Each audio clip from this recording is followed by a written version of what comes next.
En 1960, cuando Edwina Mountbatten murió sola en una habitación de Borneo, llevaba consigo cartas de amor, escritas por el primer ministro de la India. Su esposo, Lord Mountbatten, lo sabía. El gobierno británico lo sabía. La familia real lo sabía. Y nadie dijo nada. Pero lo que la mayoría de la gente nunca supo es que Edwina no fue la única Mountbatten cuya vida desafió todas las reglas que se suponía debía seguir. Tenía una hermana, y lo que le ocurrió a ella, en las sombras de una fortuna compartida y un apellido que pesaba como el hierro, es una historia que casi nadie cuenta. Porque las hermanas Mountbatten no nacieron con ese nombre, nacieron Ashley, y el dinero que las convirtió en lo que fueron no vino de la realeza. Vino de un banquero judío alemán que llegó a Londres sin nada y construyó un imperio financiero tan vasto que cuando murió dejó a sus nietas en una posición que ninguna mujer de su época debía ocupar, completamente libres. ¿Esto es lo que realmente sucedió?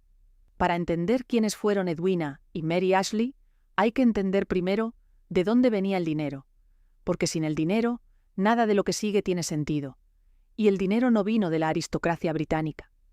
Vino de un hombre que la aristocracia británica apenas toleraba.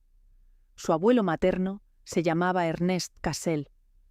Había nacido en Colonia en 1852, en una familia judía de clase media venida a menos. A los 16 años dejó Alemania y llegó a Liverpool con poco más que ambición y una capacidad casi sobrenatural para entender cómo se mueve el capital. Trabajó primero en una casa bancaria en París, luego en Londres. En 1874, con apenas 22 años, ya estaba manejando inversiones para algunos de los hombres más ricos de la ciudad. En 1878, fundó su propia firma. Lo que hizo después fue construir una de las fortunas privadas más grandes del Imperio Británico. Cassell no especulaba. Financiaba infraestructura, ferrocarriles en Sudamérica, puertos en Egipto, préstamos a gobiernos que necesitaban capital para modernizarse y no tenían acceso a los mercados europeos tradicionales. Era el tipo de banca que requería nervios de acero y conexiones políticas en los niveles más altos. Y Cassell tenía ambas cosas. Sobre todo, tenía la confianza del príncipe de Gales, el futuro rey Eduardo VII. Esa relación, cultivada con paciencia y discreción absoluta durante décadas, fue la que abrió todas las puertas que el dinero por sí solo no podía abrir.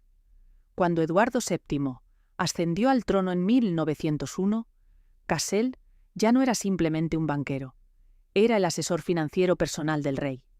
Manejaba las inversiones privadas de la corona, organizaba préstamos entre gobiernos, movía capital a través de fronteras con una facilidad que pocos hombres en Europa podían igualar. Y todo eso lo hizo desde una posición que socialmente seguía siendo incómoda, porque por más dinero que tuviera, por más cerca que estuviera del rey, Ernest Cassell seguía siendo visto por una parte significativa de la aristocracia británica como un extranjero, un judío alemán, alguien que no pertenecía realmente.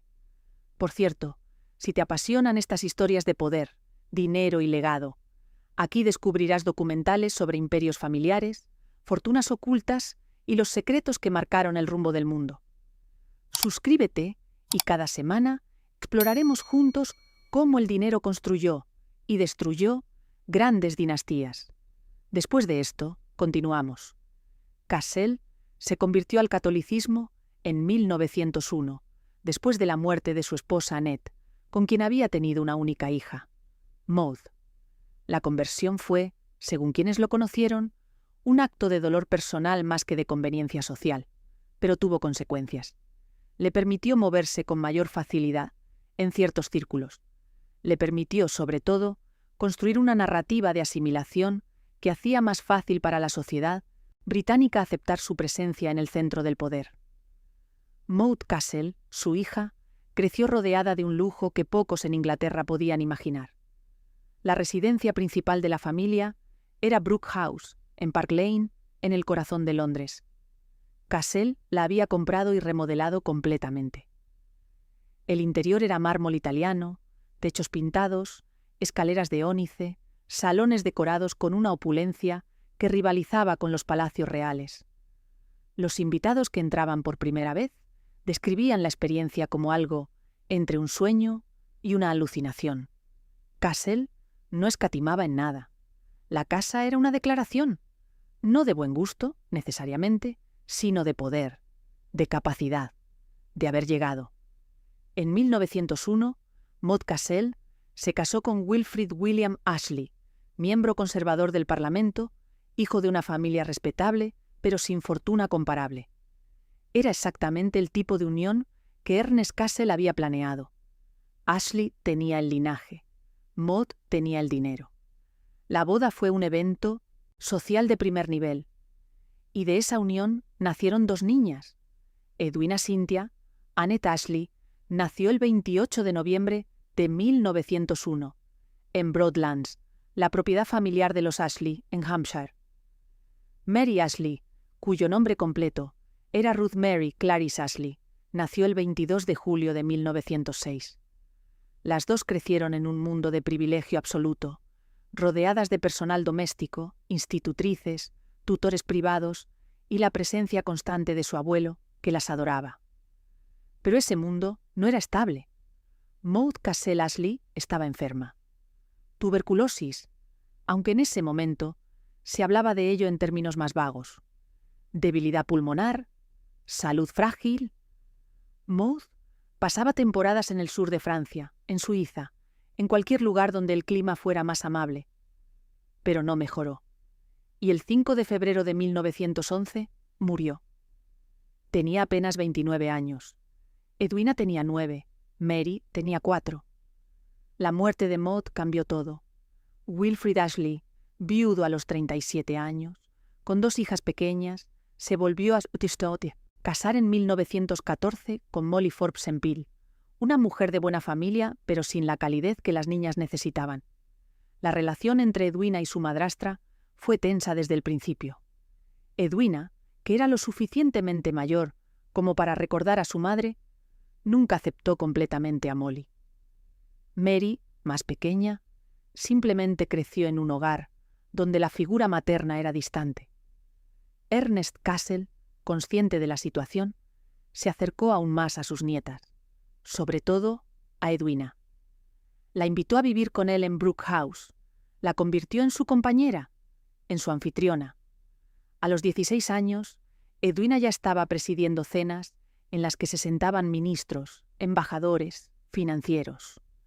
Estaba aprendiendo, sin saberlo, a moverse en el mundo del poder, y estaba aprendiendo algo más importante, que el dinero, cuando es suficiente, puede comprar casi cualquier cosa, incluida la libertad.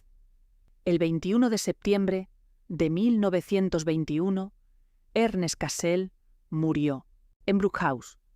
Tenía 69 años. Había acumulado una fortuna estimada en aproximadamente 7 millones de libras esterlinas. Para poner esa cifra en contexto, en 1921, 7 millones de libras equivalían a un poder adquisitivo superior a los 1.000 millones de dólares actuales.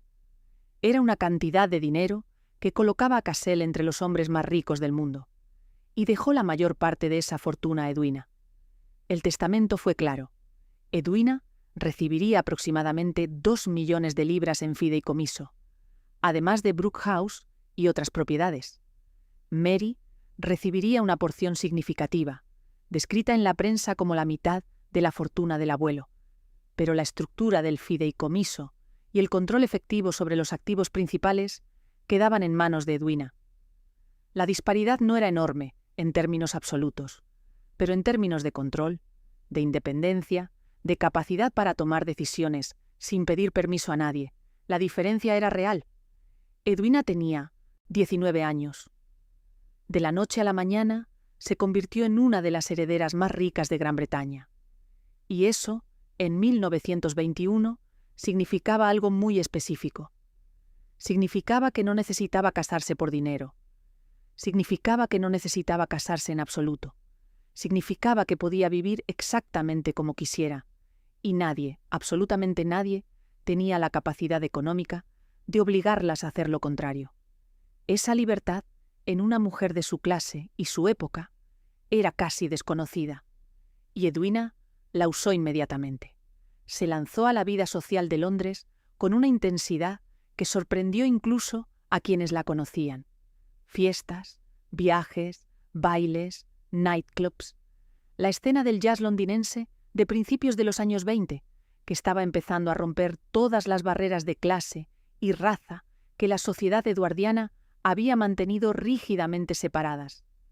Edwina estaba en el centro de todo eso, no como observadora, como participante activa, y fue en ese mundo, en octubre de 1920, justo antes de la muerte de su abuelo, donde conoció al hombre que se convertiría en su esposo. Segmento 10. El hombre que se casó con la fortuna. Lord Louis Mountbatten, en 1920, tenía 20 años. Era hijo del príncipe Luis de Battenberg y de la princesa Victoria de Hesse, lo que lo convertía en bisnieto de la reina Victoria.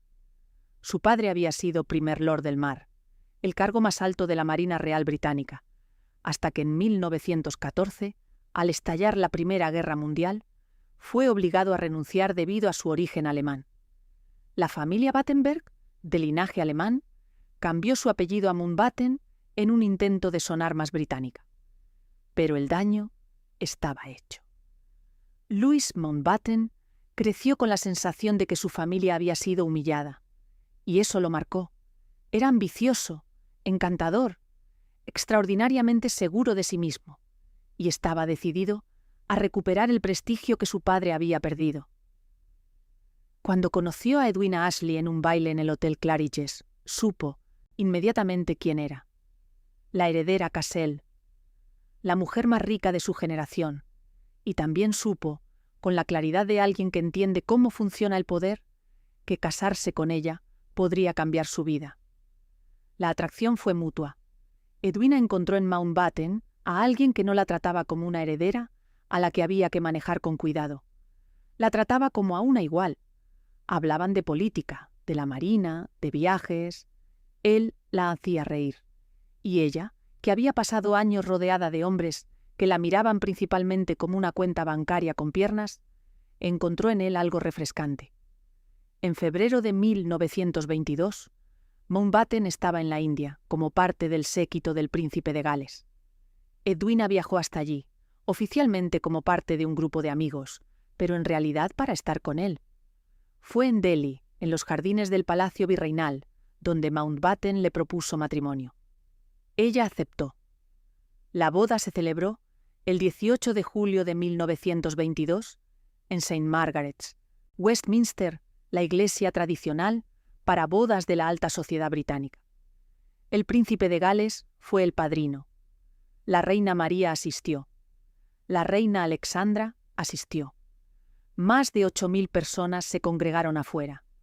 La prensa lo llamó la boda del año. Las fotografías muestran a una pareja radiante. Él, alto, uniformado, sonriente. Ella, delgada, elegante, con una tiara que había pertenecido a su abuela. Lo que las fotografías no muestran es la complejidad que ya estaba presente en esa unión. Mountbatten se casó con Edwina, sabiendo exactamente lo que estaba haciendo. Estaba recuperando, a través de ese matrimonio, la posición social y financiera que su familia había perdido. Edwina se casó con Mountbatten sabiendo también lo que estaba haciendo. Estaba comprando acceso a un mundo, el de la realeza británica, que el dinero por sí solo no podía abrir completamente. Era, en ese sentido, un intercambio. Él tenía el linaje, ella tenía el dinero, y ambos lo sabían. El problema es que ninguno de los dos era el tipo de persona que se conforma con cumplir un papel.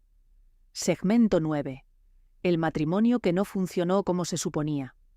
Los primeros años del matrimonio, Mountbatten fueron, en términos sociales, exactamente lo que se esperaba. Tuvieron 2 hijas. Patricia nació el 14 de febrero de 1924.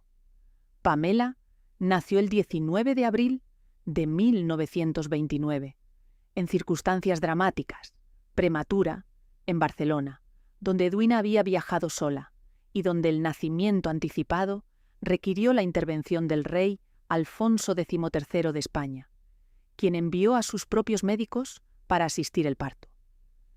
Las niñas crecieron rodeadas de niñeras, institutrices y la presencia intermitente de sus padres.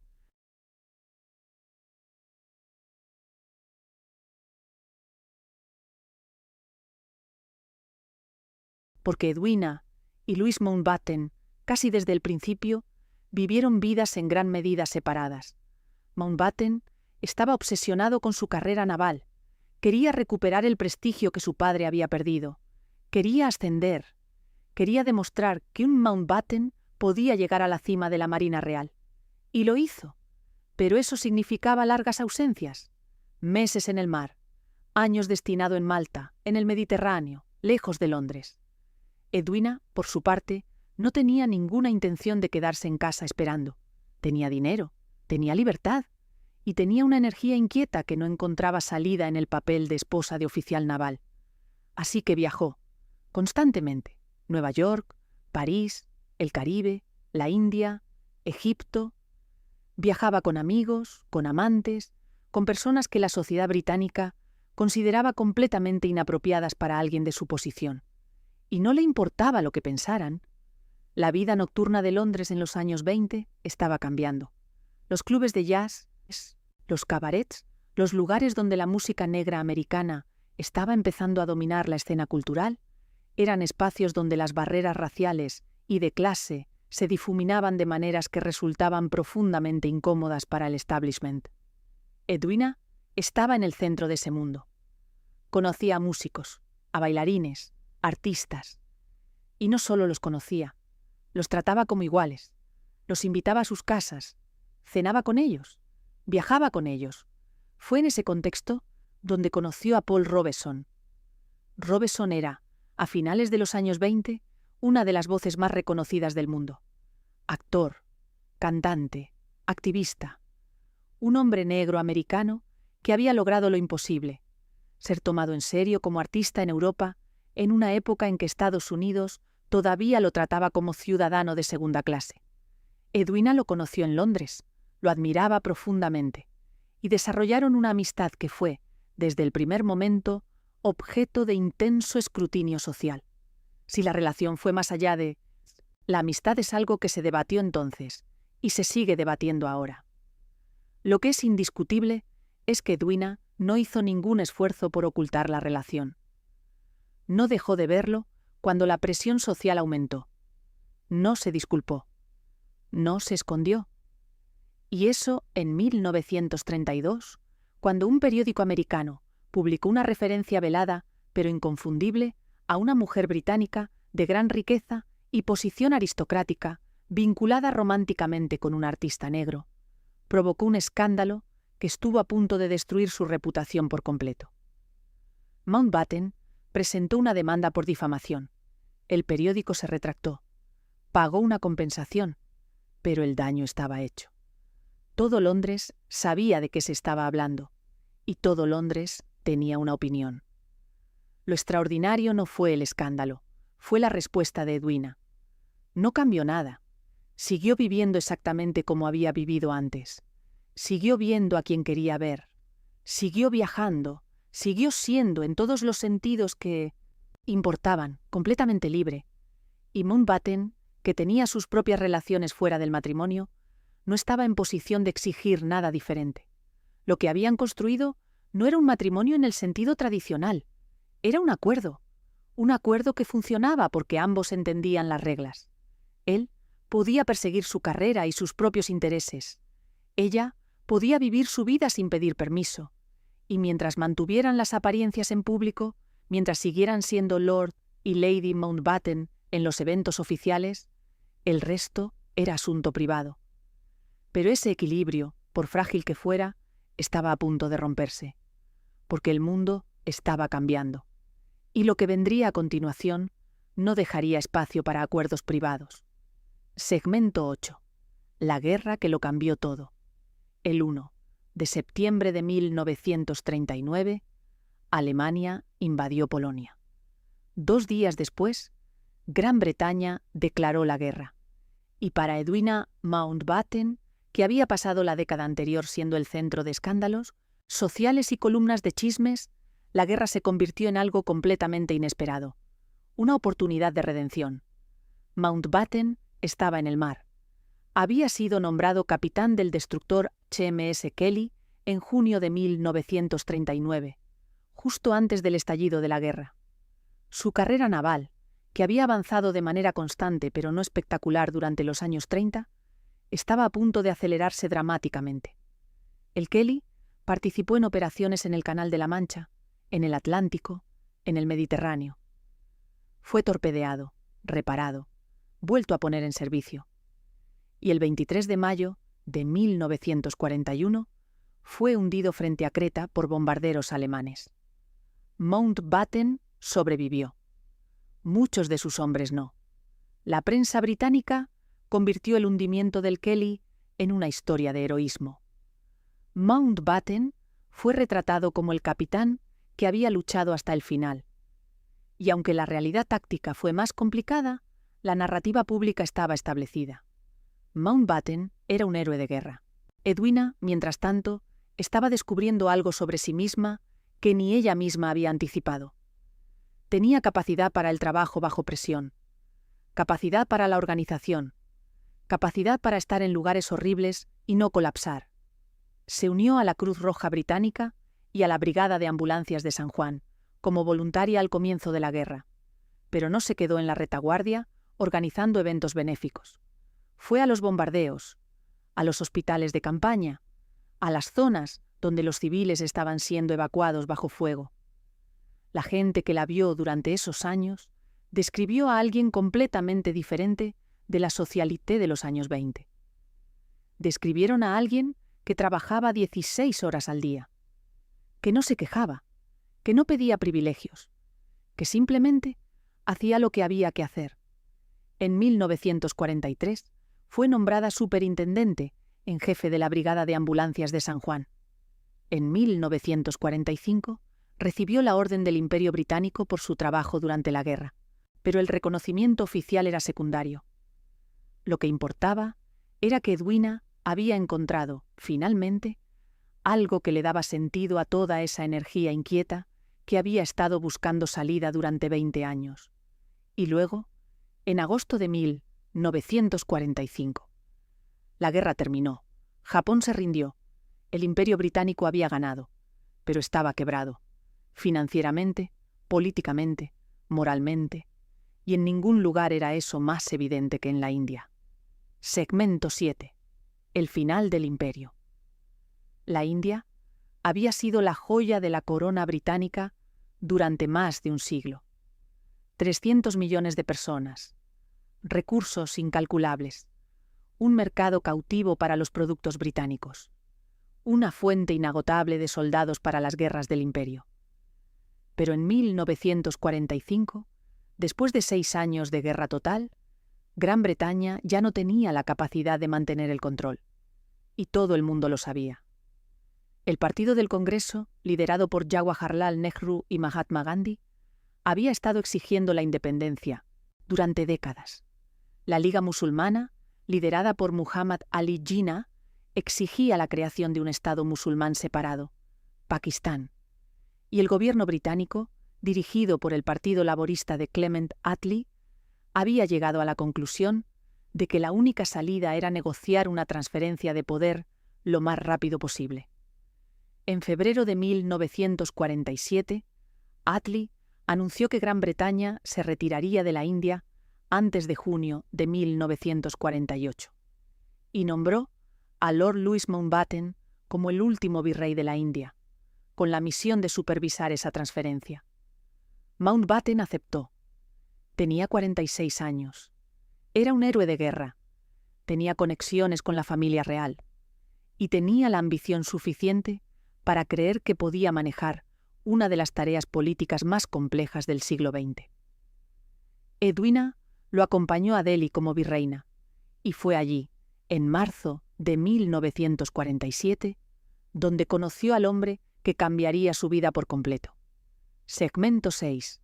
El hombre que la entendió. Jawaharlal Nehru. Tenía 57 años cuando conoció a Edwina Mountbatten. Era viudo. Su esposa, Kamala, Había muerto de tuberculosis en 1936. Tenía una hija, Indira, que años más tarde se convertiría en primera ministra de la India.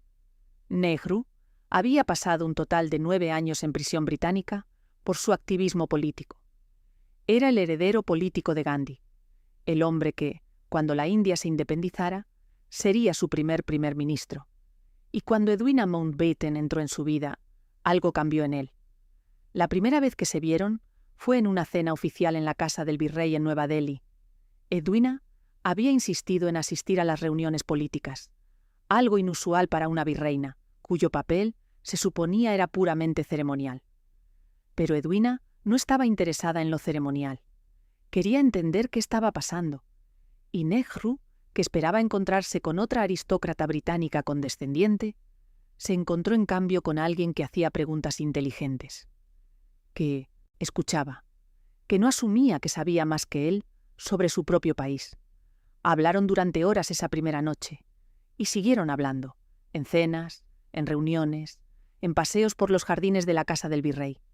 Y en algún momento, entre marzo y agosto de 1947, lo que había comenzado como respeto mutuo se convirtió en algo mucho más profundo. Mountbatten lo sabía. Todo el personal de la casa del virrey lo sabía. Y nadie dijo nada, porque Nehru era demasiado importante para el proceso de independencia, porque Mountbatten necesitaba su cooperación y porque, en algún nivel, Mountbatten entendía que lo que estaba ocurriendo entre su esposa y Nehru no era algo que pudiera o debiera detener. Lo que Edwina y Nehru construyeron durante esos meses fue una relación que desafía las categorías fáciles. No era simplemente un romance. No era simplemente una amistad política. Era algo que contenía elementos de ambas cosas y que para ambos se convirtió en una de las conexiones emocionales más importantes de sus vidas. Las cartas que intercambiaron, cientos de ellas a lo largo de los siguientes 13 años, son extraordinariamente reveladoras.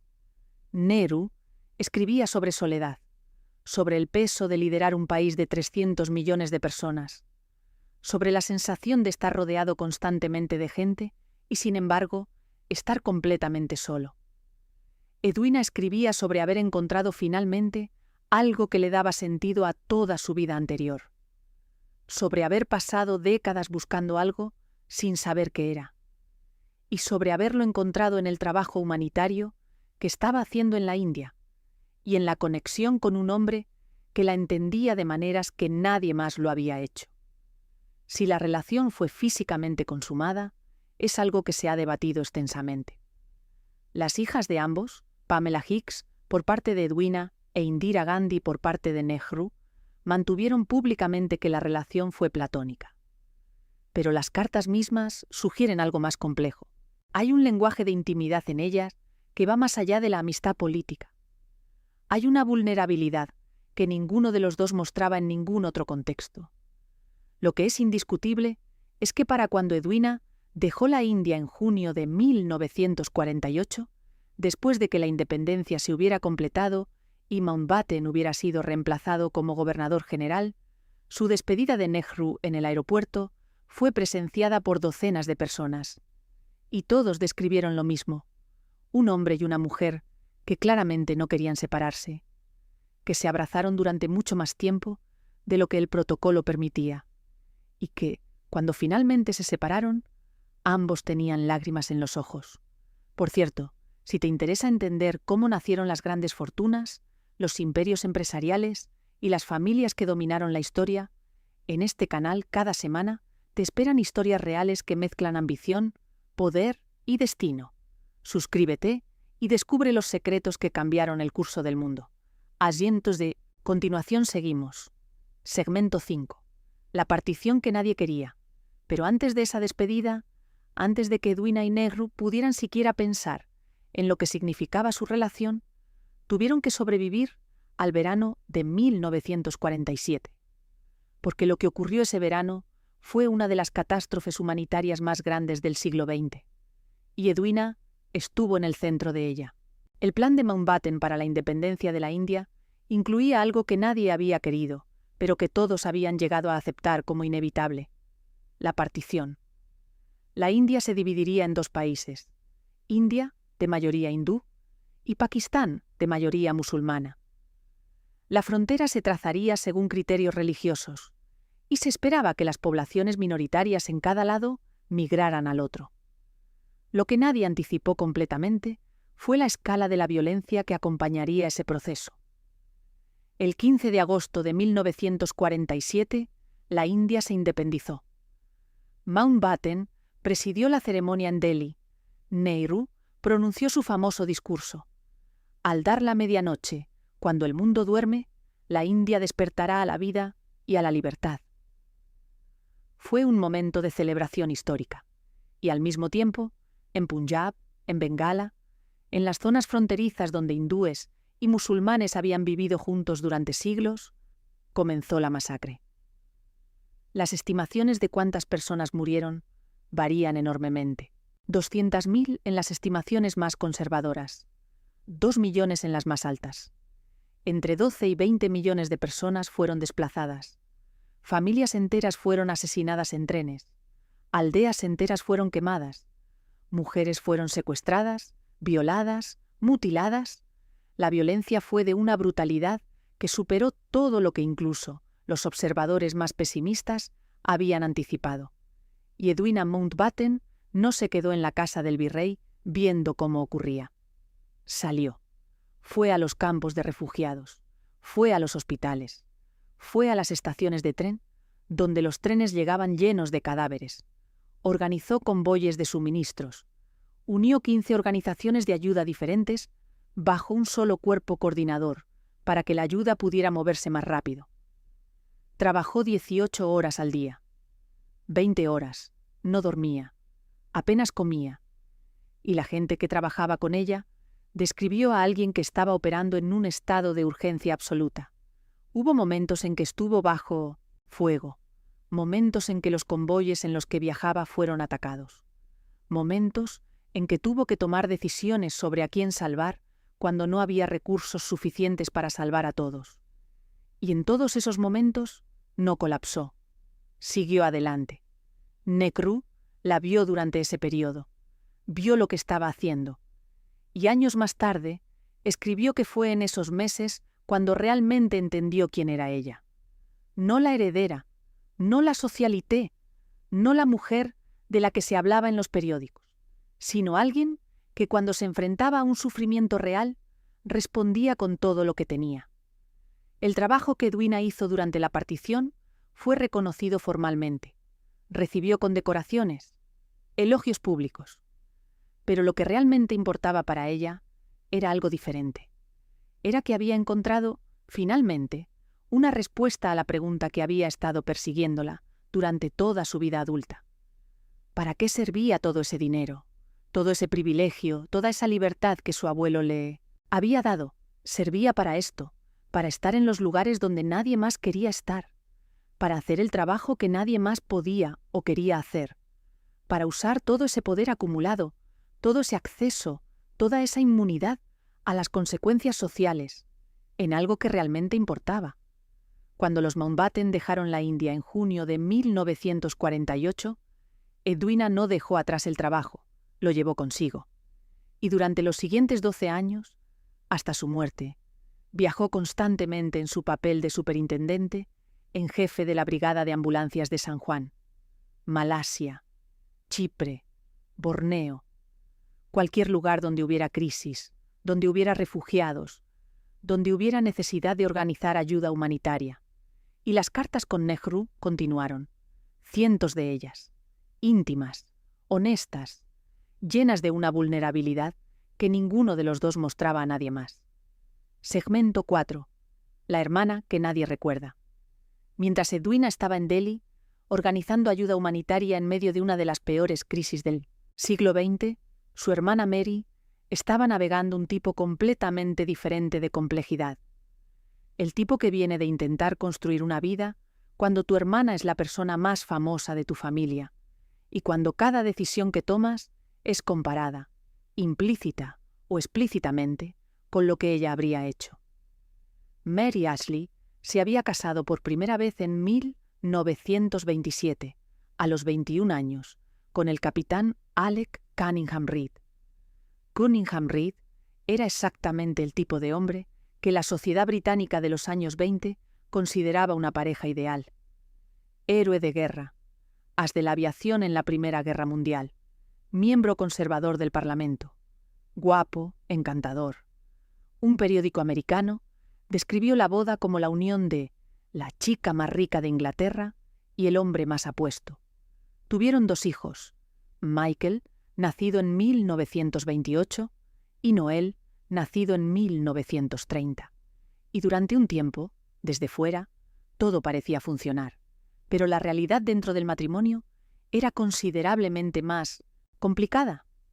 Cunningham Reed tenía ambiciones políticas que requerían dinero. Mary tenía dinero, pero también tenía opiniones propias sobre cómo debía gastarse. Y a medida que los años 30 avanzaban y las tensiones políticas en Europa se intensificaban, las tensiones dentro del matrimonio también lo hicieron, se divorciaron en 1940, en medio de la guerra. Y en septiembre de ese mismo año, Mary se casó de nuevo, esta vez con el mayor Ernest Lorne Gardner. Ese matrimonio duró 3 años. Se divorciaron en 1943. No hubo hijos. Y luego, en junio de 1944, Mary se casó por tercera vez. Esta vez con Thomas Cholmondeley, 4º barón de la Mir.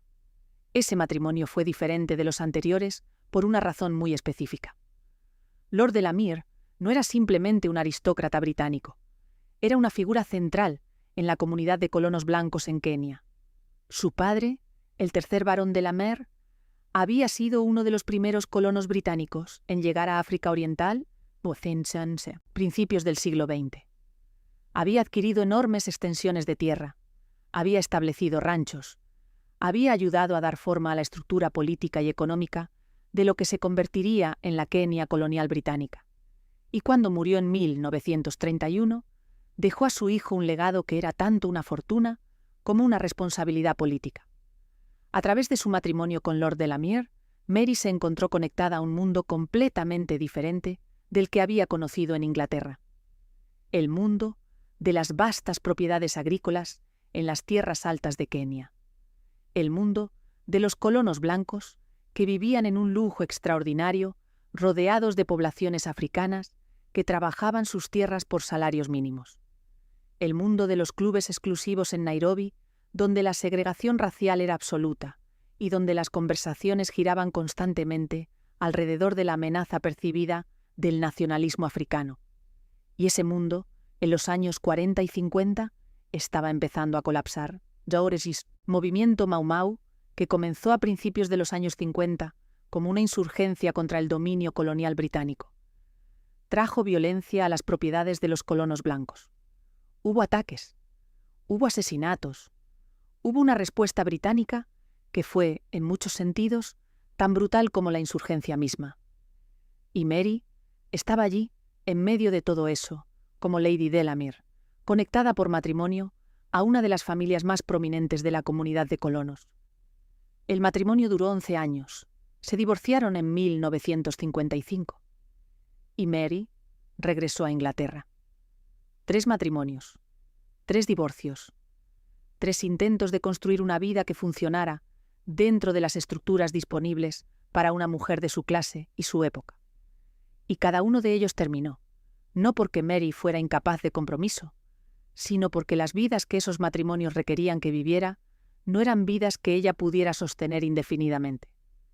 Lo que es notable sobre Mary no es que sus matrimonios fracasaran, es que siguió intentándolo, que siguió reconstruyendo, que nunca se rindió a la idea de que su vida estaba definida por el fracaso de una relación anterior, y que hizo todo eso mientras vivía constantemente bajo la sombra de una hermana cuya vida era infinitamente más visible, infinitamente más admirada, infinitamente más recordada. Después de su 3er divorcio, Mary se estableció en 6 Mile Bottom Hall, en Cambridgeshire, una propiedad que había heredado como parte de la fortuna Cassell. Vivió allí durante décadas, crió caballos, mantuvo la propiedad, vio a sus hijos crecer, y gradualmente, muy gradualmente, desapareció de la atención pública. Cuando murió, el 10 de octubre de 1986, a los 80 años, casi nadie fuera de su familia inmediata lo notó. No hubo obituarios importantes, no hubo tributos públicos, no hubo documentales ni biografías. La mujer que había sido descrita en 1927 como la chica más rica de Inglaterra, había vivido lo suficiente para ser completamente olvidada. Segmento 3. Las cartas que revelaron todo. Cuando Edwina Mountbatten murió en 1960, dejó atrás una colección de cartas que se convertiría en uno de los documentos más extraordinarios del siglo XX. Las cartas, intercambiadas entre ella y Jawaharlal Nehru, que abarcan desde 1947 hasta 1960, son cientos. Están archivadas parcialmente en el Museo y Biblioteca Memorial Nehru, en Nueva Delhi, y lo que revelan no es principalmente una relación política, es una relación emocional de una profundidad que sorprendió incluso a quienes conocían a ambos. Nehru escribía a Edwina sobre soledad, sobre el peso de liderar un país que estaba tratando de construirse desde cero después de siglos de dominio colonial, sobre estar rodeado constantemente de personas, asesores, ministros, peticionarios, multitudes y, sin embargo, sentirse fundamentalmente solo. Escribía sobre cómo solo ciertas personas podían tocar esa soledad, y Edwina era una de esas personas. Edwina escribía sobre inquietud, sobre haber pasado décadas moviéndose sin saber realmente hacia dónde, sobre haber vivido una vida de privilegio extraordinario que nunca había sentido completamente como suya, y sobre cómo el trabajo que había encontrado en la India, el trabajo humanitario, el estar presente en medio del sufrimiento real, le había dado algo que toda la riqueza de su abuelo nunca le había dado: un propósito. Las cartas son notables por su honestidad. Estos no son documentos escritos para la posteridad. Son cartas escritas entre dos personas que se entendían mutuamente de maneras que nadie más lo hacía. Hay referencias a encuentros. Hay descripciones de cómo se sentían cuando estaban separados. Hay una intimidad en el lenguaje que es imposible leer como puramente platónica. La pregunta de si la relación fue físicamente consumada ha sido debatida extensamente. Pamela Hicks, la hija menor de Edwina, ha mantenido públicamente que su madre y Nehru tuvieron una relación profundamente emocional, pero no física. Indira Gandhi, la hija de Nehru, dijo lo mismo. Pero las cartas mismas sugieren algo más complejo. Hay un lenguaje de deseo en ellas. Hay referencias veladas a encuentros que ambos recordaban con una intensidad que va más allá de la amistad. Lo que es indiscutible es que para ambos la relación fue una de las más importantes de sus vidas.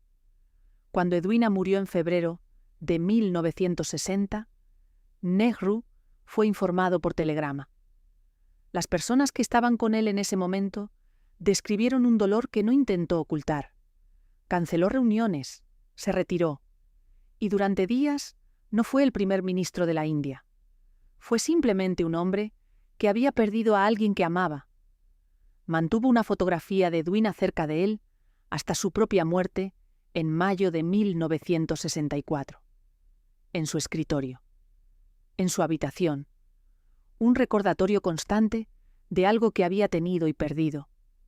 Y Edwina, en sus últimas horas en Borneo, estaba leyendo cartas de él. Las encontraron en su habitación cuando la descubrieron esa mañana. Había estado leyendo sus palabras antes de dormir, antes de morir. Segmento 2. El viaje final. En febrero de 1960, Edwina Mountbatten estaba en medio de otra gira de inspección. Chipre, Karachi, Delhi, Malasia, Singapur y finalmente Jesselton, en Borneo del Norte, ahora conocido como Kota Kinabalu, en Malasia.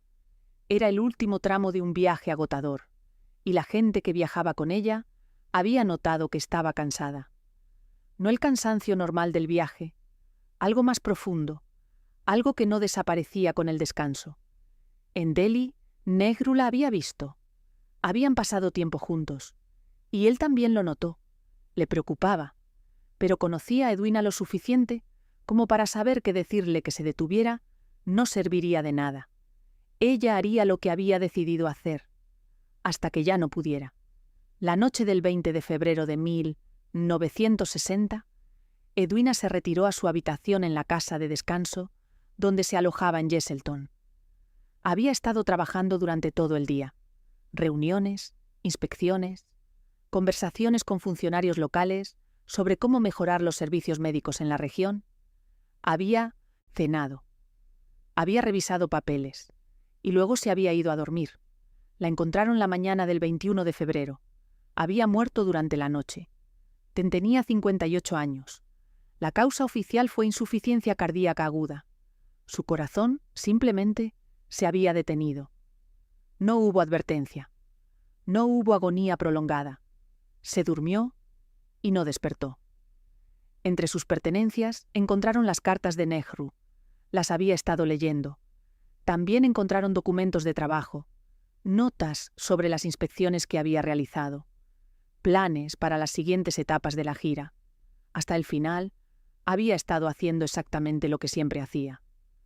Mountbatten, cuando fue informado, organizó que su cuerpo fuera devuelto a Inglaterra, pero no para un entierro tradicional. Edwina había dejado instrucciones muy específicas. Quería ser enterrada en el mar, y Mountbatten cumplió su deseo. El 25 de febrero de 1960, desde el HMS Wakeful, en el Canal de la Mancha, el cuerpo de Edwina Mountbatten fue entregado al océano. El arzobispo de Canterbury ofició la ceremonia. Mountbatten estaba presente. Sus hijas estaban presentes. Y en un gesto que no tenía precedente en los protocolos que gobernaban las relaciones entre Gran Bretaña y la India, Nehru organizó que 2 buques de guerra indios acompañaran al Wakeful durante parte del viaje. Era un tributo sin categoría formal, algo que tuvo que ser inventado porque nada que ya existiera podía expresar lo que significaba. Nehru escribió un tributo público. Describió a Edwina como alguien que se había entregado completamente, que había tomado los privilegios extraordinarios de su nacimiento y los había dirigido hacia afuera, hacia el mundo, que había vivido con una intensidad y un propósito que muy pocas personas lograban, y que la India, que no era su país, la recordaría como si lo fuera. Murió 4 años después, en mayo de 1964. Tenía 74 años, y hasta el final mantuvo esa fotografía de Edwina cerca. Segmento 1. La fortuna que lo hizo posible. Hay un hilo que recorre toda esta historia, y que es fácil perder de vista en medio de los romances, los escándalos, el trabajo humanitario, las cartas, las muertes dramáticas. Ese hilo es el dinero, porque sin el dinero de Ernest Cassel, nada de esto habría sido posible. No de la manera en que ocurrió. Edwina pudo vivir la vida que vivió porque nunca, ni un solo día de su vida adulta, tuvo que pedir permiso a nadie para hacer nada. Pudo viajar porque tenía los medios para hacerlo. Pudo mantener relaciones que la sociedad desaprobaba porque no dependía de la aprobación de la sociedad para su supervivencia económica. Pudo dedicarse al trabajo humanitario sin preocuparse por el salario, porque no necesitaba un salario.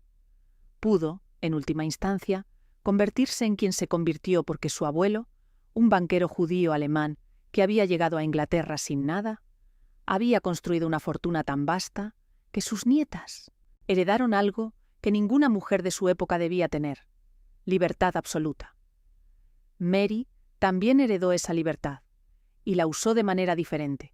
La usó para casarse 3 veces, para divorciarse 3 veces, para reconstruir su vida cada vez que un matrimonio fallaba, para moverse entre Inglaterra y Kenia, para mantener propiedades, para criar a sus hijos, para vivir según sus propios términos, incluso cuando esos términos cambiaban. Y pudo hacer todo eso porque el dinero estaba ahí, porque no dependía de ningún marido para su supervivencia, porque podía irse cuando necesitaba irse.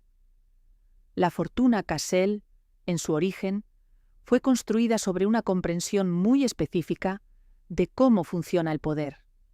Ernest Cassel entendió desde muy joven que el capital no es simplemente dinero. Es acceso, es influencia, es la capacidad de estar en la habitación cuando se toman las decisiones que importan. Y dedicó su vida a posicionarse en esas habitaciones. Financió ferrocarriles porque los ferrocarriles conectaban mercados, y quien controlaba esas conexiones controlaba el flujo de comercio. Financió gobiernos porque los gobiernos necesitaban capital, y quien proporcionaba ese capital tenía influencia sobre las políticas que esos gobiernos implementaban. Pero sobre todo, Cassel entendió que en el mundo en el que vivía, un mundo todavía profundamente estructurado por jerarquías aristocráticas y conexiones de sangre, un hombre como él, un judío alemán, necesitaba algo más que dinero para ser tomado en serio. Necesitaba la protección de alguien que estuviera en la cima absoluta de esa jerarquía. Y esa persona fue el príncipe de Gales, el futuro Eduardo VII.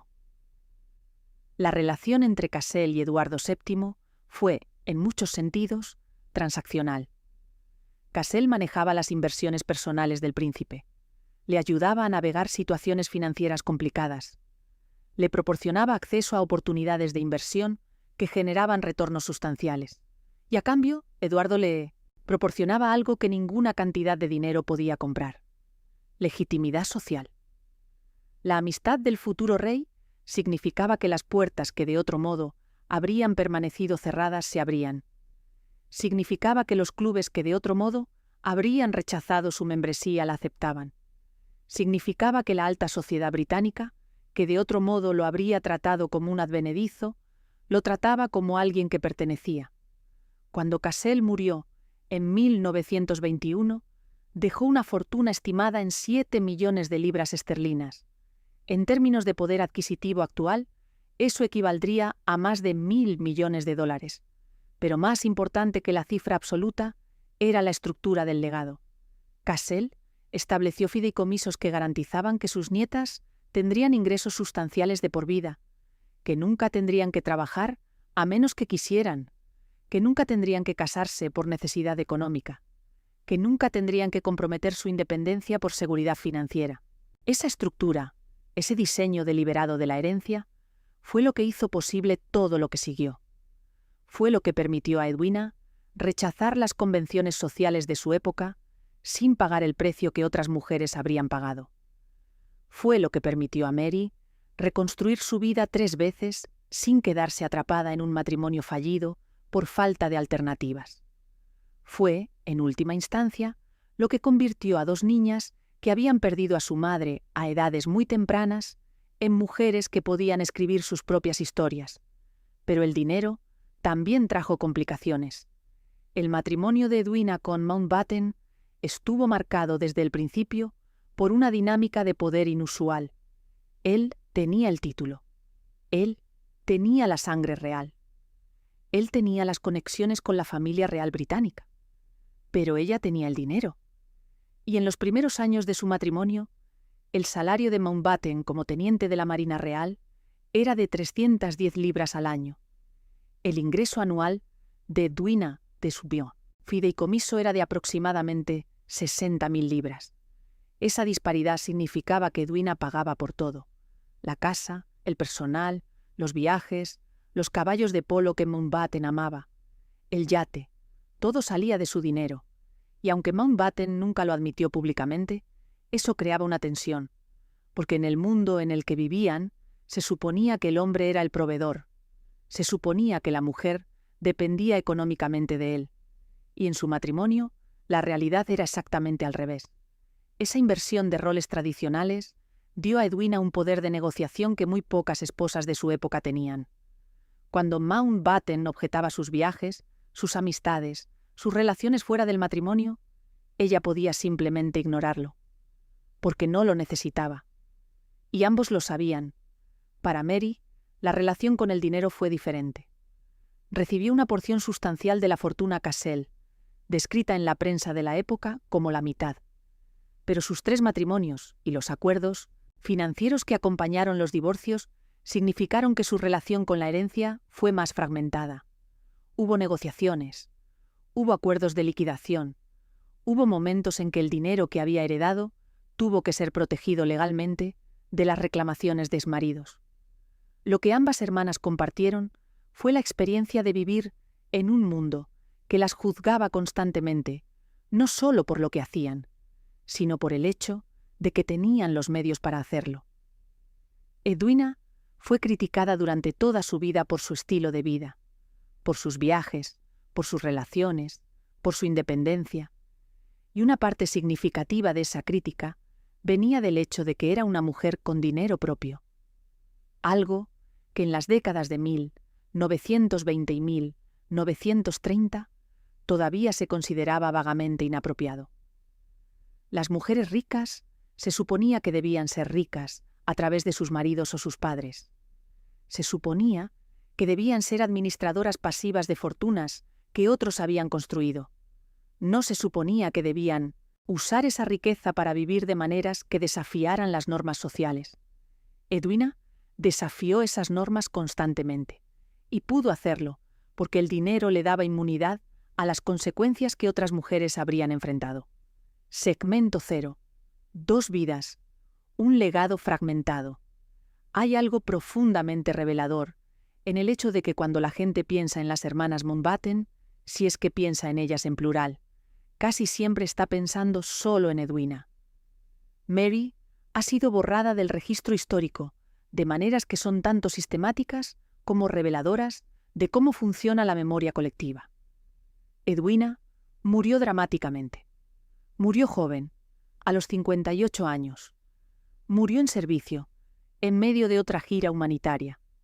Murió de una manera que permitió que su legado fuera enmarcado como el de una mártir del servicio público.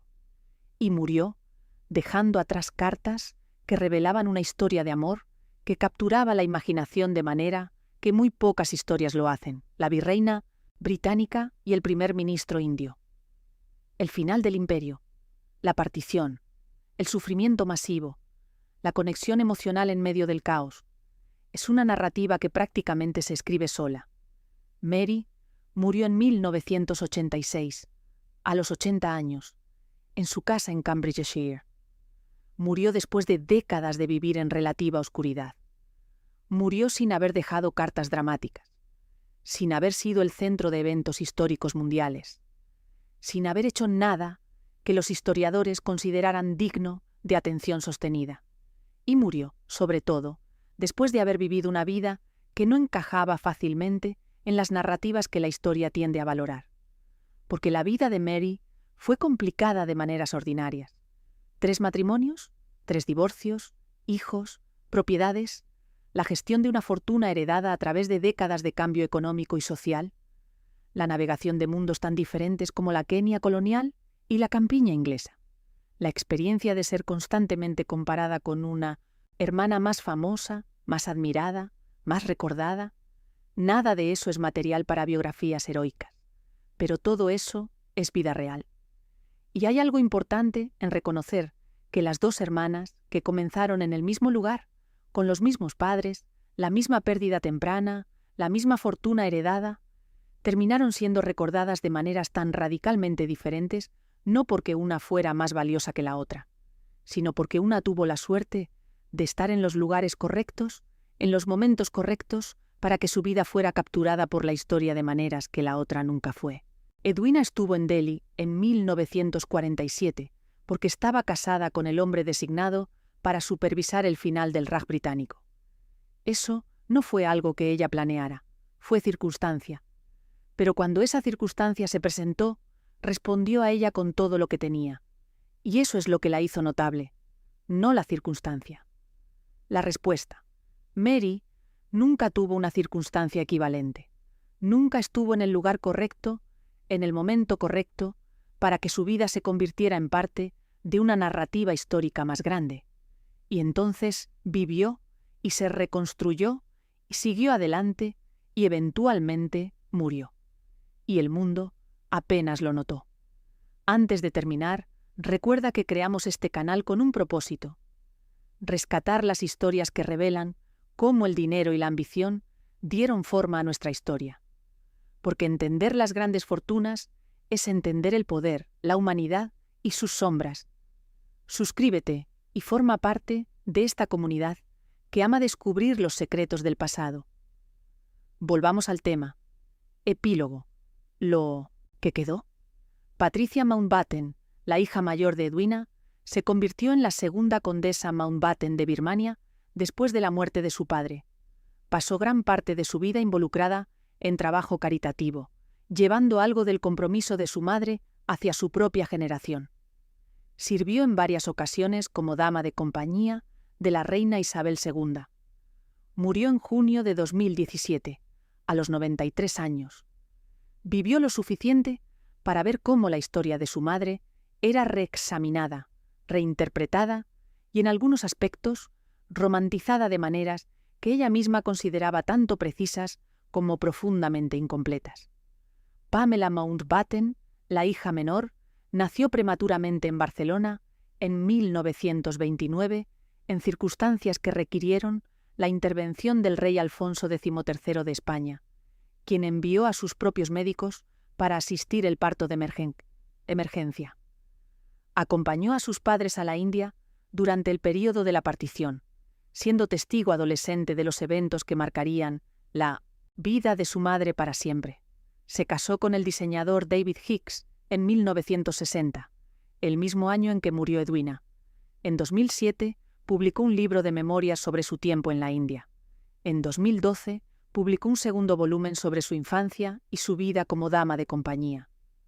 Sus relatos siguen siendo algunas de las fuentes más personales que tenemos sobre cómo era realmente vivir dentro de esa familia en ese momento particular de la historia. Lord Mountbatten continuó en el centro de la vida pública británica durante décadas después de la muerte de Edwina. Eventualmente, sirvió como jefe del Estado Mayor de Defensa, el puesto militar más alto en el Reino Unido. Permaneció estrechamente involucrado en la crianza de su sobrino nieto, el futuro rey Carlos III, en lo que ambos describieron como una relación de abuelo honorario y nieto honorario. Cuando Carlos era todavía un hombre joven, Mountbatten le escribió cartas francas de consejo sobre la vida, el matrimonio y el deber que fueron tomadas lo suficientemente en serio como para influir en decisiones importantes. El 27 de agosto de 1979, Mountbatten estaba de vacaciones en Mullaghmore, en el condado de Sligo, Irlanda, como había estado en muchos veranos anteriores. Esa mañana salió en su barco, el Shadow 5, hacia sus nasas de langosta. Una bomba del IRA había sido colocada en la embarcación la noche anterior. La explosión mató a Mountbatten, a su nieto de 14 años, Nicholas Knatchbull, y a un tripulante de 15 años llamado Paul Maxwell. Una cuarta persona, la Dowager Lady Brabourne, madre del yerno de Mountbatten, murió por sus heridas al día siguiente. El impacto de esa muerte, la violencia de ella, la naturaleza pública de ella, la identidad del objetivo, envió un tipo particular de temblor a través del establishment británico. El rey Carlos describió su dolor en términos que dejaron claro la profundidad de lo que esa relación había significado para él. El legado de Mountbatten ha sido objeto de considerable reevaluación en las décadas posteriores, particularmente en lo que respecta al ritmo de la partición de la India y el costo humano de la velocidad con que fue ejecutada. Hubo presión para completar la transferencia de poder rápidamente. Hubo decisiones tomadas bajo esa presión que tuvieron consecuencias catastróficas. Y aunque Mountbatten no fue el único responsable, fue quien estaba a cargo. Y esa responsabilidad lo persiguió. El legado de Edwina ha sido más consistentemente admirado. El registro humanitario es difícil de contestar.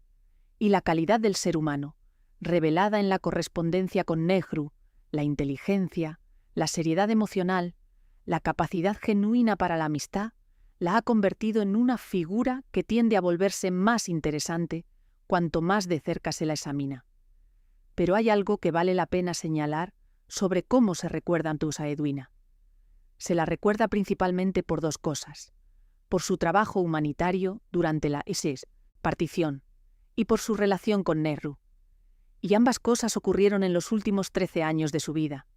Los primeros 45 años, los años de escándalo social, los años de desafío a las convenciones, los años de vivir exactamente como quería vivir, sin importar lo que la sociedad pensara, esos años tienden a ser tratados en las biografías como preludio, como el periodo antes de que se convirtiera en quien realmente era. Pero eso es una distorsión, porque la mujer que pudo hacer lo que hizo en 1947, que pudo estar en esos campos de refugiados y no colapsar, que pudo organizar ayuda bajo fuego, que pudo tomar decisiones imposibles sobre a quién salvar cuando no había recursos para salvar a todos. Esa mujer fue construida durante esos primeros 45 años. Fue construida por la experiencia de ser juzgada constantemente y decidir que el juicio no importaba. Fue construida por la experiencia de tener libertad absoluta y aprender a usarla. Fue construida por la experiencia de vivir fuera de las reglas y descubrir que podía sobrevivir a las consecuencias. La Edwina de 1947 no habría existido sin la Edwina de 1932, la que enfrentó el escándalo Robeson y se negó a disculparse. Sin la Edwina de los años 20, la que viajaba sola, la que frecuentaba clubes de jazz, la que construyó amistades que cruzaban todas las líneas que se suponía no debían cruzarse. Esos años no fueron preparación para una vida mejor. Fueron parte integral de quién era ella, y tratarlos como si fueran simplemente errores juveniles que eventualmente superó es malinterpretar fundamentalmente su historia. Mary, por su parte, casi nunca aparece en las historias sobre Edwina, excepto como nota al pie. La hermana menor, la que también heredó dinero de Cassell, la que se casó 3 veces, y luego la narrativa sigue adelante, de vuelta a Edwina, de vuelta a lo que realmente importa. Pero la ausencia de Mary del registro histórico cuenta su propia historia. Cuenta una historia sobre qué tipo de vidas femeninas se consideran dignas de recordar. Cuenta una historia sobre cómo el heroísmo público eclipsa completamente la complejidad privada. Cuenta una historia sobre cómo una mujer puede vivir 80 años, navegar 3 matrimonios, criar hijos, gestionar propiedades, sobrevivir la violencia colonial en Kenia, regresar a Inglaterra, reconstruir su vida nuevamente y aún así ser tratada por la historia como si apenas hubiera existido. Y cuenta una historia sobre hermanas, sobre lo que significa crecer en la misma casa, con la misma pérdida, la misma fortuna, y terminar en lugares tan radicalmente diferentes que cuando una muere, el primer ministro de la India llora públicamente, y cuando la otra muere, 26 años después, casi nadie se da cuenta. Coda, la fotografía que nunca existió. Hay una imagen que vale la pena sostener en la mente al final de esta historia. No es una fotografía real, es una imagen construida a partir de lo que sabemos. 2 niñas pequeñas en Brook House, rodeadas de mármol y ónice y techos pintados. Su madre ha muerto. Su padre se ha vuelto a casar con alguien que no las quiere realmente. Y su abuelo, el hombre que construyó todo esto, el banquero judío alemán que llegó a Inglaterra sin nada y se convirtió en uno de los hombres más ricos del imperio, las mira con algo que podría ser amor y podría ser también el reconocimiento de que les está dando algo peligroso. Porque la libertad, cuando es absoluta, cuando no viene con las restricciones que la mayoría de las personas enfrentan, es tanto un regalo como una carga. Es la capacidad de hacer cualquier cosa. Y eso significa que tienes que decidir qué hacer. No hay nadie que te diga. No hay necesidad económica que te empuje en una dirección u otra. No hay estructura social que te sostenga si decides que no sabes qué hacer con toda esa libertad. Edwina decidió usarla para desafiar cada convención que encontró. Y luego, cuando encontró algo que le importaba realmente, el trabajo humanitario, la usó para hacer ese trabajo sin compromisos, sin tener que pedir permiso, sin tener que negociar con nadie sobre si podía permitirse ir a Borneo o quedarse 3 meses más en la India. Simplemente fue, y siguió yendo hasta que su corazón se detuvo. Mary decidió usarla para intentar, una y otra vez, construir una vida familiar que funcionara. Y cuando no funcionó, decidió intentarlo de nuevo. Y cuando eso tampoco funcionó, decidió intentarlo una vez más. Y cuando finalmente dejó de intentarlo, Decidió retirarse a una propiedad en el campo y vivir tranquilamente. Y ninguna de esas decisiones fue menos válida que las de Edwina. Simplemente fueron menos visibles, menos dramáticas, menos susceptibles de ser convertidas en narrativas históricas heroicas. Las dos hermanas, al final, usaron la misma herencia de maneras completamente diferentes, y ambas pagaron precios por sus elecciones. Edwina pagó el precio de nunca detenerse, de seguir moviéndose hasta que literalmente no pudo más. Mary pagó el precio de ser olvidada, de vivir una vida que la historia decidió que no valía la pena recordar. Y la fortuna Cassell, que hizo posible todo esto, fue construida por un hombre que entendió algo fundamental sobre el poder. Entendió que el dinero por sí solo no es suficiente, que necesitas acceso, que necesitas protección, que necesitas estar en las habitaciones correctas cuando se toman las decisiones correctas. Y que una vez que has construido todo eso, una vez que has asegurado tu posición, puedes dejar algo atrás que cambie las vidas de las personas que vienen después de ti, de maneras que nunca podrías predecir completamente. Ernest Cassell murió en 1921. No vivió para ver a Edwina en los campos de refugiados de Punjab. No vivió para ver las cartas entre su nieta y el primer ministro de la India. No vivió para ver a Mary navegar 3 matrimonios y la violencia colonial en Kenia. No vivió para ver cómo la fortuna que construyó les dio a ambas la capacidad de escribir sus propias historias, para bien o para mal. Pero les dio esa capacidad, y eso, al final, es lo que una fortuna realmente puede hacer. No puede garantizar la felicidad, no puede protegerte del dolor, no puede evitar que cometas errores, pero puede darte opciones, puede darte la capacidad de elegir tu propio camino, y puede darte la libertad de vivir con las consecuencias de esas elecciones, sin que nadie más tenga el poder de obligarte a vivir de otra manera.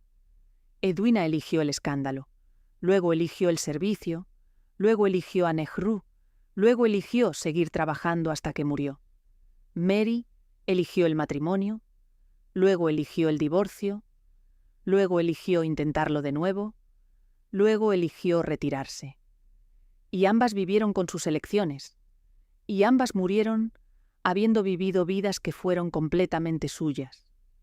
Esa es la historia real de las hermanas Mountbatten. No, es una historia sobre heroísmo versus mediocridad. Es una historia sobre 2 mujeres que tuvieron la misma ventaja extraordinaria, una fortuna que les dio libertad absoluta, y que usaron esa libertad de maneras completamente diferentes, y sobre cómo la historia, que tiene sus propios criterios sobre qué vidas merecen ser recordadas, eligió recordar a una y olvidar a la otra. Pero las 2 vivieron, las 2 importaron, y las 2, a su manera, desafiaron las expectativas de lo que se suponía que debía ser la vida de una mujer en el siglo XX. Postdata. La sangre real bajo tensión. Hay un último elemento en esta historia que vale la pena examinar. El título de este relato menciona sangre real bajo tensión. Y eso requiere precisión, porque técnicamente ninguna de las hermanas Ashley nació con sangre real. Su padre, Wilfrid Ashley, era un político conservador de buena familia, pero sin conexión directa con la realeza. Su madre, Maud Cassell, era hija de un banquero. No había sangre real en ninguno de los 2 lados.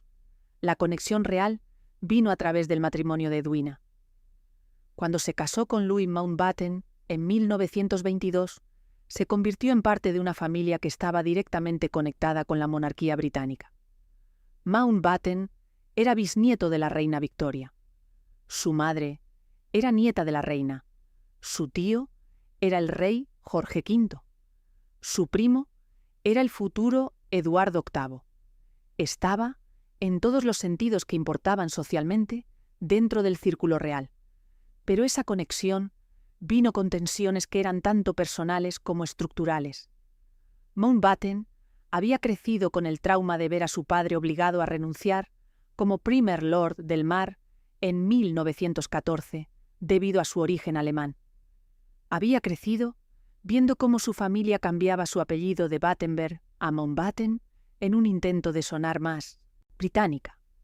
Había crecido sintiendo que su familia había sido humillada y había dedicado su vida entera a recuperar el prestigio que sentía que le habían quitado. Casarse con Edwina le dio los medios financieros para perseguir esa ambición, pero también lo colocó en una posición incómoda, porque en el mundo en el que vivían se suponía que el hombre de sangre real se casaba con la heredera rica, no al revés. Se suponía que él era el que traía el prestigio y ella la que traía el dinero. Y eso era exactamente lo que había sucedido, pero la dinámica de poder real dentro del matrimonio no seguía ese guión. Edwina tenía el dinero, y eso significaba que tenía el poder, y Mountbatten, por mucho que intentara proyectar autoridad, por mucho que ascendiera en la marina, por mucho que eventualmente se convirtiera en virrey de la India y luego en jefe del Estado Mayor de Defensa, nunca tuvo el tipo de poder sobre su esposa que los hombres de su clase y época esperaban tener. Y eso creaba tensión que se manifestaba en las largas ausencias, en las relaciones fuera del matrimonio que ambos mantenían, en el acuerdo tácito de que mientras mantuvieran las apariencias públicas, lo que hicieran en privado era asunto de cada uno. La sangre real, en este caso, no fue una fuente de poder, fue una fuente de expectativas que no podían cumplirse. Fue una estructura social que requería que Mountbatten fuera el cabeza de familia, el proveedor, el que tomaba las decisiones. Y la realidad era que su esposa tenía más dinero, más libertad y eventualmente más influencia moral que él. Cuando Edwina murió en 1960, Mountbatten organizó un funeral que fue tanto un tributo genuino como una declaración pública. El entierro en el mar, la presencia del arzobispo de Canterbury, los buques de guerra indios acompañando al HMS Wakeful. Todo eso fue diseñado para honrar a Edwina, pero también fue diseñado para afirmar la posición de Mountbatten, para demostrar que él era alguien cuya esposa merecía ese nivel de ceremonia, que él era alguien que podía organizar que gobiernos extranjeros enviaran buques de guerra en tributo.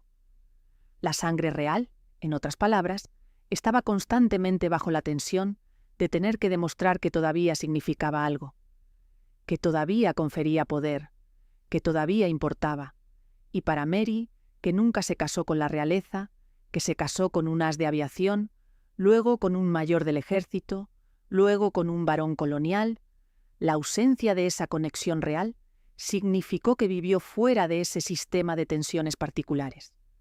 Vivió sin tener que mantener las apariencias de la manera en que Edwina tuvo que hacerlo.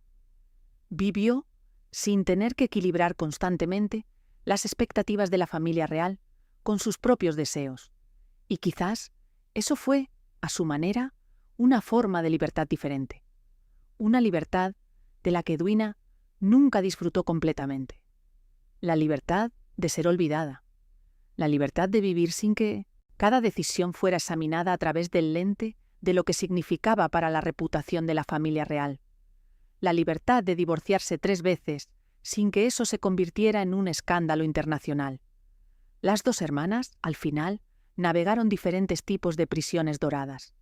Edwina navegó la prisión de la visibilidad extrema, de estar constantemente en el centro de atención, de tener que equilibrar su deseo de libertad con las expectativas de una familia real a la que estaba conectada por matrimonio. Mary navegó la prisión de la invisibilidad relativa, de vivir constantemente a la sombra de una hermana más famosa, de tener que reconstruir su identidad una y otra vez, porque ninguna de las identidades que intentaba construir a través del matrimonio terminaba funcionando. Y ambas lo hicieron con el dinero de Ernest Cassell sosteniéndolas, permitiéndoles elegir, permitiéndoles fracasar, permitiéndoles intentar de nuevo, permitiéndoles, en última instancia, ser humanas de maneras que las mujeres, sin esos recursos, nunca podrían permitirse ser. Esa es la historia completa.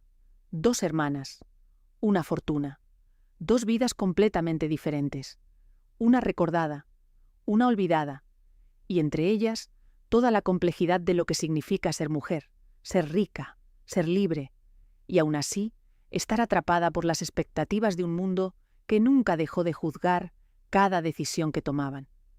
Epílogo final. El precio de la libertad. Cuando Ernest Cassel firmó su testamento en los años previos a su muerte, probablemente no imaginó completamente lo que estaba poniendo en marcha. Estaba asegurando el futuro financiero de sus nietas. Estaba garantizando que nunca tendrían que depender de nadie. Estaba construyendo una estructura legal que les daría opciones que ninguna mujer de su generación normalmente tendría. Pero también estaba creando algo más complicado. Estaba eliminando una de las pocas estructuras que la sociedad eduardiana usaba para controlar el comportamiento de las mujeres, la dependencia económica. Y al eliminar esa estructura, estaba dejando a Edwina y Mary en una posición donde tendrían que inventar sus propias vidas sin el tipo de guía que la necesidad económica normalmente proporcionaba. Para la mayoría de las mujeres de su clase y época, la vida seguía un patrón predecible. Educación apropiada, presentación en sociedad, matrimonio con un hombre de posición similar o superior, hijos, gestión del hogar, trabajo caritativo apropiado, envejecimiento dentro de las estructuras que el matrimonio proporcionaba. No había muchas opciones para desviarse de ese camino, porque desviarse significaba arriesgarse a la pobreza, al ostracismo social completo, a no tener ningún lugar donde ir.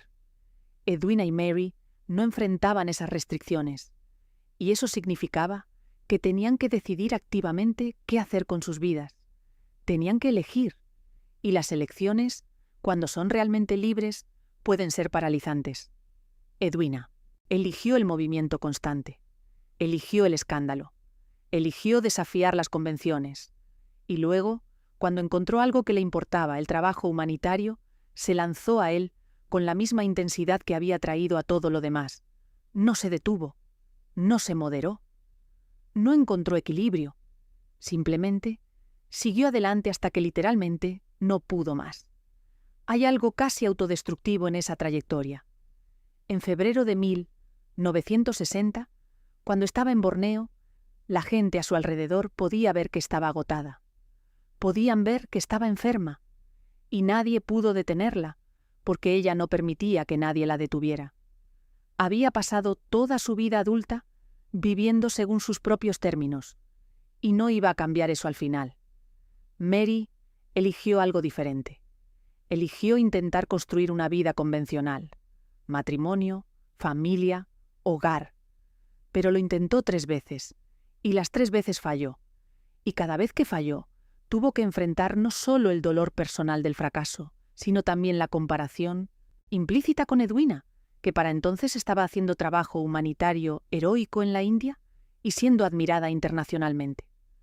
Hay una crueldad particular en esa comparación, porque lo que Mary estaba intentando hacer, construir una vida familiar estable, era exactamente lo que la sociedad decía que las mujeres debían hacer. Era el camino aprobado, el camino respetable, y no funcionó. Mientras tanto, Edwina, que había pasado décadas escandalizando a esa misma sociedad, terminó siendo celebrada como heroína. La lección, si hay una, no es que una hermana hizo mejores elecciones que la otra. Es que la libertad real, la libertad que viene de tener recursos suficientes para no depender de nadie, no garantiza nada excepto la capacidad de elegir. Y las elecciones pueden salir bien o mal.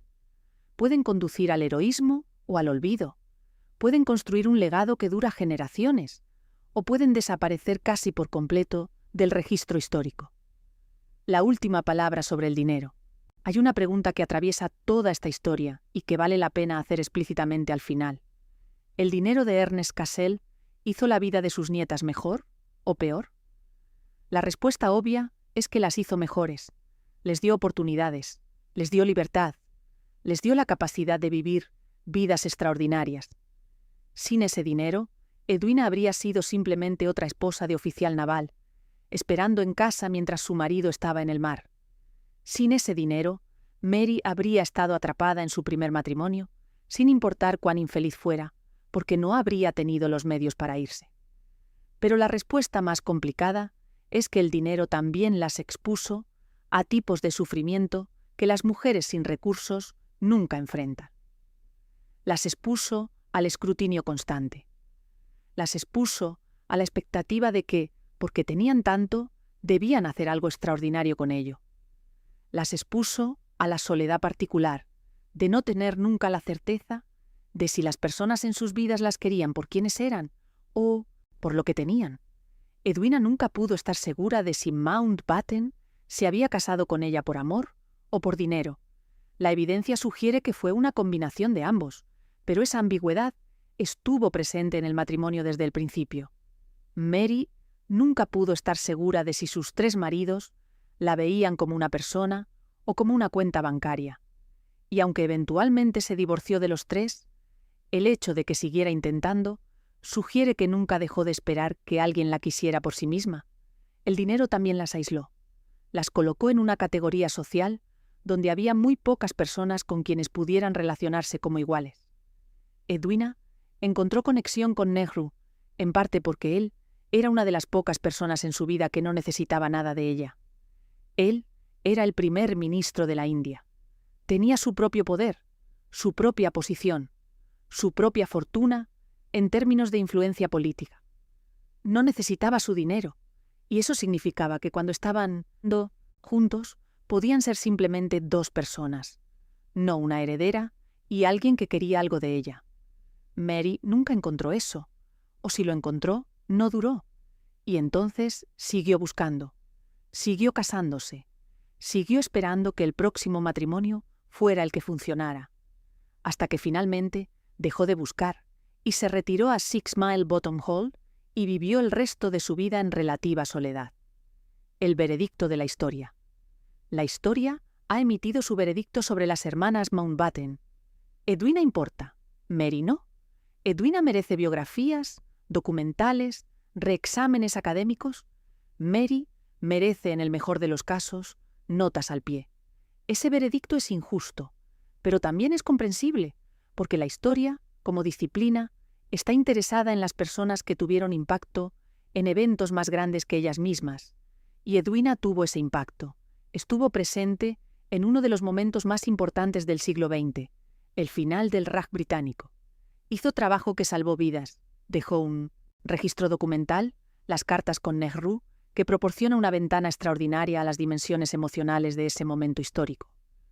Mary no hizo nada de eso. Vivió una vida privada, tomó decisiones privadas, tuvo éxitos y fracasos privados. Y la historia, generalmente, no está interesada en lo privado, a menos que ilumine algo público. Pero hay un costo en ese enfoque. El costo es que perdemos la mitad de la historia. Perdemos la experiencia de la mujer que no estuvo en el lugar correcto, en el momento correcto. Perdemos la experiencia de la mujer que intentó vivir convencionalmente y descubrió que incluso con todos los recursos del mundo, lo convencional no siempre funciona. Perdemos la complejidad de lo que realmente significaba ser una mujer rica en el siglo XX, cuando la riqueza te daba libertad, pero no te daba un mapa de qué hacer con esa libertad.